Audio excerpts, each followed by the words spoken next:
What is up, It's Oasis? a morning. It is, It's man. a morning. I tell you what, like this whole thing today has been, I I don't even know. There's don't not a degree.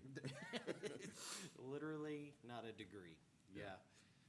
Oh, sorry. No, yes, there is. There's 3. My watch says there's 3. Okay, it's 3 degrees. But an hour ago, there was nothing. Yeah, it was nothing.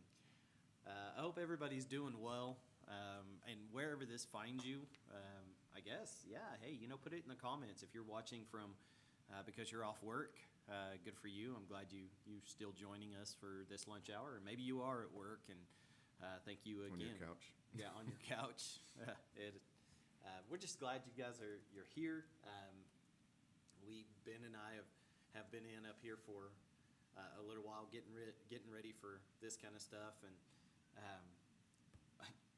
Christy did this, and she's amazing, right? My wife is an incredible person, and sent me a picture of the puddle that my Forerunner left in our driveway this morning when I went to go start it. So every vehicle we have is grouchy about the cold, apparently. So, frankly, I don't blame them. I got up way too early this morning and migrated to the couch and put my really fuzzy, warm Eddie Bauer blanket on me. Oh. Yeah. That's how that went. So today, actually yesterday was a crazy day, of course, Yeah, it was. with the snow and the snowpocalypse and everything that kind of goes along with that. But man, it was still a good day. I really last night was thinking about it even more of how cool it is. We still had the technology a year ago, but It wasn't all in place, but then we rushed it. yeah, then we just make it happen. Move from cell phones to cameras and everything quickly. But man, how blessed we are, and how just grateful. Had a year ago, something like that. Man, we just canceled church. It's true. I was thinking about this just earlier. Like, I was like, when's the last time we canceled? It was about a year and a half ago, or 2 years ago. Yeah. Yeah, but man, that's just not it. We can still get quality content out there. We can still get a message out there and hit people where they are on the couch where Susan is watching. So that's just, I don't know, that's incredible to me, and I think I'm even more so just grateful for that. Yeah. That exists, and that's where we are now. Yeah, the steps of faith that we can all take and still take together, even though it kind of feels kind of isolated. Yeah. And I think that's a little bit of the challenge that we all have to get over, of being faithful and it not being an isolated position. And that's kind of where I'm plopping today. Today might be a little bit of a kick in the pants, but. So do we need to? Could we be louder? Could we be like, yes, we can. Sorry. All right, there we go. We're going to yell at you now. Thank you for letting us know. Ask and you shall receive. Right. So inside this realm of us being faithful and how it goes, because there's a lot of times where we're not faithful to a point of it being consistent, right? And it's definitely the point of us being faithful to the point that we are trying to receive something out of it. So there's one verse I want us to read, and then we'll kind of talk about the passage. This is because, let's be honest, the verse is very clear. Jesus' words are very clear. And this is Luke 9, verse 41. It says, "And Jesus answered them, 'O faithless and twisted generation, how long am I to be with you and bear with you? Bring your son here.'" Now, this is the passage where this man had a son, and Jesus was coming down off the mountain with Peter, James, and John, the Transfiguration, and all of that, and his other disciples, which, mind you, the beginning of this chapter actually starts out with Jesus sending his disciples out, saying, "And I give you the power to cast out demons." And so, he's sending them out. He's, ordained them, shoulder to shoulder, go out, do the work. Yeah. And so this guy comes to the disciples. He has a demon. The disciples can't cast him out, and it's like, whoa, what's going on? Jesus, 40 verses earlier, Jesus gave us the power, and all of a sudden we're not using the power. We're not able to accomplish what needs to be done. And I think that's kind of it's a kick in the pants of you're not as strong as you think you are. And so, but Jesus' response when he comes onto the scene, he says, "Oh, you faithless generation," and that word faith is faithless, sorry.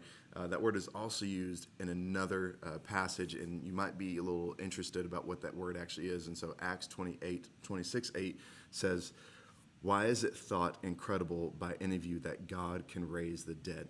And the matching word is incredible. And so faithless, what Jesus is getting at is, why are you putting the weight of incredible on something that really isn't incredible? And it's this teeter-totter back and forth of like, I'm trying to get you to come over here on this side, but yet you still think this is amazing. And the rest of this passage in Luke, there's a lot of negative that comes right after this. And so, Jesus heals the boy, and they kind of say, hey, Lord, why weren't we able to cast out this demon? He says this demon only comes out through prayer and fasting. And so we see immediately there's this lack of, one, faith, because, man, if you're not praying and fasting, like you're not pouring into your faith. There's not enough there. So there's a lack of faith. There's a lack of prayer and fasting.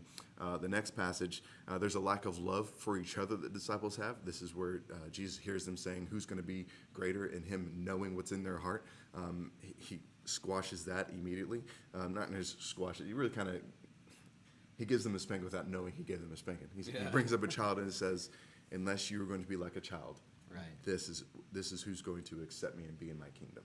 Right, and so to be a servant, right, to walk around knowing that you're going to need something, and knowing that what you need is going to come from someone else. As adults, we're like, no, I'm going to take care of myself. Like, and God's like, no, that's not how this works. Right. That's not how your life works. So let's not act like that's how your days work.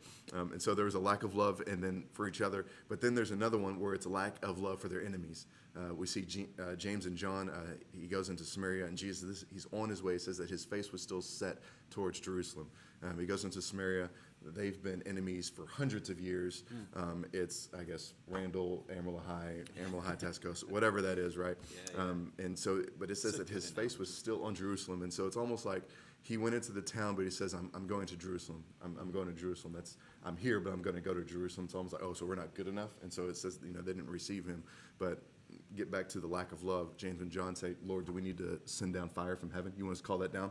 Like, I would love to be the tool that does that, right? And so there's this lack of love. Pick me. Yeah, that is still not there. And then the last element that kind of caps it off is there's these men, we don't know their names, but Jesus asked them, hey, come follow me. And this is no, let me go bury my father first. Or Jesus says, no, I don't have a home, so why should you have a home if you're going to follow me? Like, if you're going to look like me and do the things that I do, like, that's not a part of the deal. So we have all these things of a lack of sacrifice to really be faithful to Jesus. And so I think what I'm kind of wrapping this up is we tend to think that it's incredible what God can do for us rather than it's incredible what God is going to do through us with our faith. And if we're going to be the generation that is a part of turning the tide and being able to proclaim Jesus and be successful in it, we need to be focused on what is incredible that God can do through us and not for us. For us is great, and it's a benefit, and it's all good and gravy. But what He can do through us is amazing. Right. That's the whole goal. And see, as for my passage today, coming out of Ephesians chapter 5, still in Ephesians. I love what you're saying with the end of that of what He can do through us. And I think early on in our Christian walk, when we're kind of infants in the faith, right, where we have this idea that in some way all of this is just about us. Yeah. Like we're just going to onboard tons of information and all of God's love. And the thing that goes along with that is it's bigger. I mean, all of that is intended to be given away. All of that love is intended to be turned and pointed towards other people, and certainly turned and pointed towards God. In Ephesians chapter 5, man, there's just so much information in here, and I have to tell you that we just don't have time to flesh this out. This could be really weeks of Bible study, to be honest. I'm going to pick out I'm going to use two scriptures, and I want to encourage everyone to read Ephesians chapter 5. Read the book of Ephesians. and get back to me. I'd love to visit with you about it. But Ephesians 5, I just want to start off with verses 1 and 2, and then we're going to jump down to 15. But verses 1 and 2, it says, "Therefore be imitators of God as beloved children, and walk in love as Christ loved us and gave himself up for us, a fragrant offering and sacrifice to God." So right off the bat, we have a call from the Apostle Paul to tell us, just like, let's make an effort to be imitators of God. We are not God. We are not Jesus. We are not in the business of saving lives. We are not in the business of being a sin sacrifice. We are, however, in the business of being the hands and feet and showing the glory of God and showing what the love that has been given to us looks like. Yeah. And therefore be imitators of God as beloved children, and walk in love as Christ loved us and gave himself up for us, a fragrant offering and sacrifice to God. We jump down to verse 15. "Look carefully then how you walk, not as unwise, but as wise, making the best use of your time, because the days are evil." And I'll stop there. When we think about it from this point, I have to think about it from this point, is I have to make every conscious effort to represent Jesus well. I do. I'm a jerk. I am. And you know what's worse about me being a jerk? I kind of like it. I was about to say, the enjoyment of it? I do. I really enjoy it. But the reality is that is not the best representation of Jesus. And that certainly isn't a representation of what grace has been given to me. Yeah. Right? And so what I have to do, and what I think we need to do, especially as members of a body that represents Jesus, is to walk as Christ walked, to be graceful as he was graceful, to demonstrate God's love as he demonstrated God's love. And the truth is even in the hard teachings of Jesus, he did those things out of love. He did those that others would know the Father better. He wasn't just going around, and he would have been right to do so. Jesus, the Son of God, could have walked around and been like, "All y'all, let me tell you all the ways you're wrong. Every one of you. This is what you do. This is what you do. I saw you smoking cigarettes behind that big rock. I saw it all." Right? But that's not what he did. He came in and he loved people. Yeah. And he called folks out. Like, "Look, you're doing this wrong. You need to make a decision." But that was to push them towards something. Yeah. It's like compassion was leading him, and he called out those who had compassion on no one. Right, man. And he was pushing this. He was making them think about what they were doing. And I think that that's what we have in this passage in 15. It says, "Look carefully then how you walk, not as unwise, but as wise." Pay attention. Pay attention when God gives us those spankings and when he gives us those nudges, and be graceful, right? Sometimes we just have to learn how to be graceful with our own selves. Yeah. Most of the time we have to learn to be graceful with everybody else. Our But children. Yeah, our children, i.e., as we go through even the rest of this passage, and I want to encourage everyone, again, at home to read through Ephesians 5. There is so much that's going on in there. And I want to encourage everybody to do this for one reason. Reading through the scripture is what you were just saying, man. It's just burying the word in our heart. It's just reading through it. Learning, not for our own information, but how we can be beneficial for God in other people's lives. Yeah.